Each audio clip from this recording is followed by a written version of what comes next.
রহমানির রহিম। আমি এখন এগুলো হারভেস্ট করব। ঝিঙ্গের তরকারি এমন কেউ নাই যে পছন্দ করেন না, সবাই পছন্দ করেন।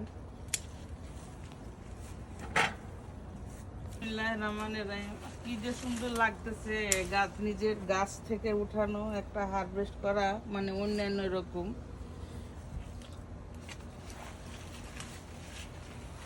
বড় হয়ে গেছে, আসলে কাটার সময় হয় না, বাসায় মেহমান এসেছে, এর জন্য সুযোগটা পাই না কাটতে।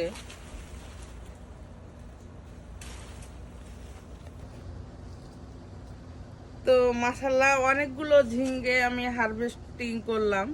চাল কুমড়া তোলা শুরু করিনি, এখন তুলবো। অনেক দিন আসলে ব্যাকয়ার্ডে আসারও সময় হয়নি, ব্যস্ত, বাসায় মেহমান, রান্না বান্না, কথা বলা সব নিয়েই ব্যস্ত। তো আসলে বাংলাদেশি আমরা মানুষ, আমেরিকাতে থেকে যে বাংলাদেশ